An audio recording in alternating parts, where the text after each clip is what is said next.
may cause heart attack, stroke, and death. Do it look like I'm left out bad and bougie?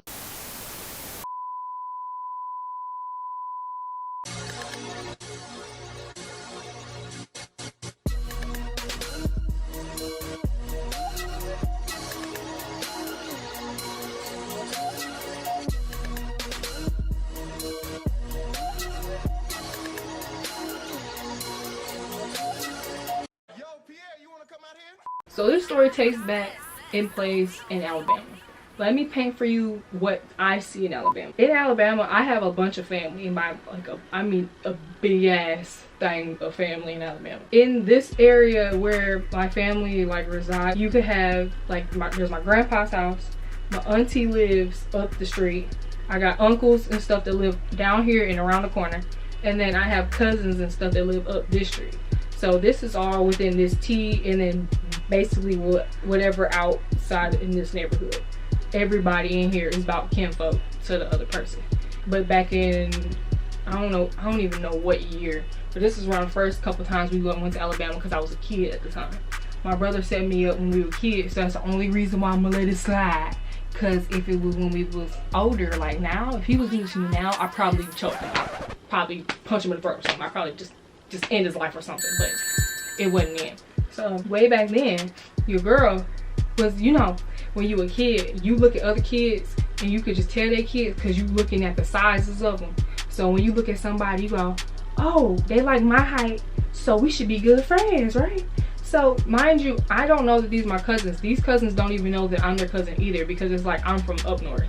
And like by up north, I mean your girl from the mitten. I don't know what side is the mitten for y'all or what, and I'm not gonna pay attention to it because it's late. I'm tired. But so I'm with these girls. It's like a group of us, maybe 4 plus of us or something like that. 4, maybe 5. We walking up the street, minding our business. We talking, having little girl conversations. I can't tell you what the conversation was about because it was too long ago. And chances are the conversation did make sense because, like when you were a kid, none of your conversations make sense, but they make sense to you and whoever listening to you that's also your age. So we walking up the street, we walking up this way toward my Aunt Kat's house, and there's other little boys on bikes. Now, when little boys are on bikes, they are destructive because we all around the same age and shit. So they just pew, pew, pew, pew, pew, getting ready to hit us, acting like they about to hit us, like they roll up and it real fast. You know what I'm talking about? So they just doing little boy shit, and that little boy shit was irritating me. So they out here, you gonna hit us, you gonna hit us. I'm like, these little boys ugly.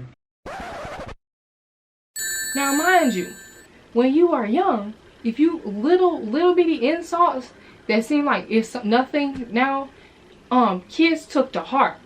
So I'm thinking nothing of it. They stopped talking and they're talking amongst themselves or whatever. I'm like, I left something in the house. By something I left in the house, I left something in my grandpa's house. So I walk in his house, I grab whatever, I'm looking for whatever I need to grab, and I grab it and I walk back outside the house. These little bitches then got these boys. Oh, wait a minute. Ugh. Don't want to call them bitches because they might be our cousins. These little girls then got these little boys lined up right outside my grandpa's house. So my grandpa's house goes into a T. They in the middle of the street.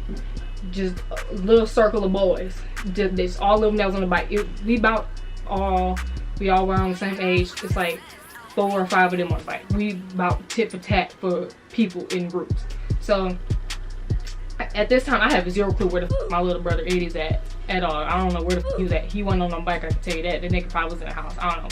But they got them in that pile, and they walking up to me talking about point out which little boy you said was ugly. Damn, son. And I'm looking at them, and I'm looking at the boys.